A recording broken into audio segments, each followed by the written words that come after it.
करूंगा। ये भजन यानी ये गीत सवाई भट्ट ने गाया है, हिमेश रेशमिया का संगीत है। ये गीत का मुखड़ा इसलिए सुनाया क्योंकि इसके बाद मैं अपना मुखड़ा सुना सकूं। ये गीत में उन्होंने गाया है कि जब तक सांसें चलेगी, यानी जब तक मेरी सांस चलेगी तब तक तो मैं चाहूंगा। अब मरने के बाद की तो जिंदगी किसी ने देखा ही नहीं कि हम मरने के बाद क्या होने वाला है, लेकिन मरने के बाद एक संत की कथा छोटी सी सुनाता और फिर मेरा मुखड़ा सुनाता हूँ। एक संत हुआ महाराष्ट्र में, चोखामेड़ा नाम का, महार जाति का संत।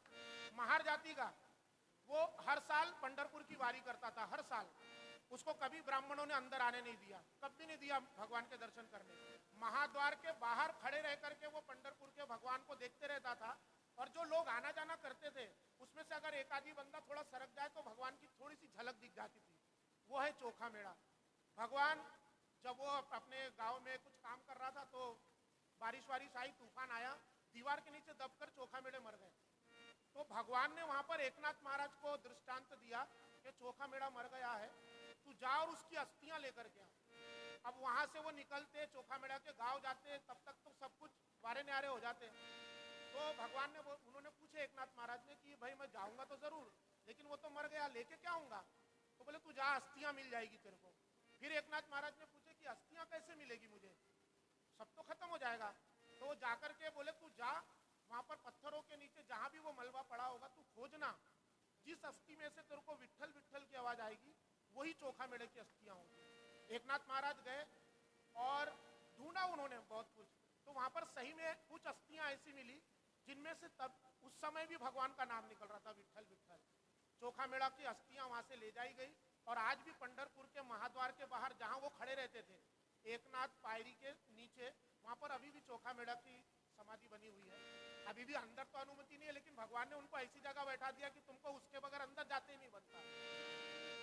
अब ये बाबू बोलते हैं जब तक सांसें चलेगी, चोखामेड़ा तो मरने के बाद भी बोल रहा है, तुझको चाहूंगा यार। यानी इश्क दो प्रकार के होते हैं भाई, एक है मजाजी इश्क और एक है हकीकी इश्क।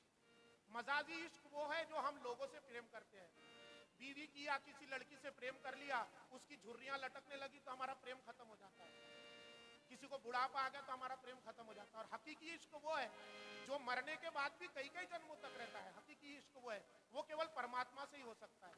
उसने कहा कि जब तक सांसें चलेगी, पूरा गीत नहीं सुनाऊंगा, जब तक सांसें चलेगी, जब तक चलेगी तब तक। लेकिन मैंने कहा कि तू गारंटी के साथ कैसे बोल सकता? अबे कब तक सांसें चलेगी, कब तक सांसें चलेगी, गारंटी क्या है? कोख से निकलने में और चिता सजाने में कितना वक्त लगता है आने और जाने में। कई बच्चे गर्भ में मर जाते हैं, कई बच्चे होकर मर जाते हैं, कई बच्चे युवावस्था में मर जाते हैं, किशोरावस्था में मर जाते हैं, युवावस्था में मर जाते हैं, वृद्धावस्था में तो मरते ही हैं। इसलिए मेरा कहना है कि कब तक सांसें चले, कब तक सांसें चलेगी। उसने कहा था जब तक सांसें चलेगी, मैंने कहा कब तक सांसें चलेगी, तो कब तक सांसें चलेगी, होगी जीवन की शाम। कब तक सांसें चलेगी, होगी जीवन की शाम। और चोखामेड़ा को ध्यान में रखते हुए जपते रहो आठों पहर, क्या सिया राम राम। जपते रहो आठों पहर, सिया राम राम। जपते रहो आठों पहर, सिया राम राम। दीन कहे, दीन का मतलब होता है भिखारी या गरीब या बहुत ज्यादा गरीब। दीन कहे धनवान सुखी, धनवान कहे सुख राजा को भारी।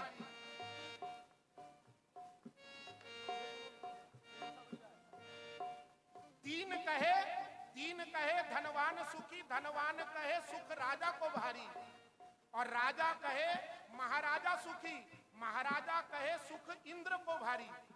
गरीब कह रहा है कि जो अमीर है वो सुखी है, अमीर कहता है कि जो राजा है वो सुखी है, राजा जो है वो कहता है कि महाराजा सुखी है, महाराजा बोल रहा है इंद्र सुखी है। दीन कहे, अभी आपने रामचरितमानस का पाठ किया ना, ये भी तुलसी बाबा का ही लिखा हुआ है। दीन कहे धनवान सुखी, धनवान कहे सुख राजा को भारी, राजा कहे महाराजा सुखी, महाराजा कहे सुख इंद्र को भारी, इंद्र कहे सुख ब्रह्मा जी को, और ब्रह्मा कहे सुख शंभु को भारी। तुलसी ये सोच विचार कहे, हरि नाम बिना सब जीव दुखारी। जब तक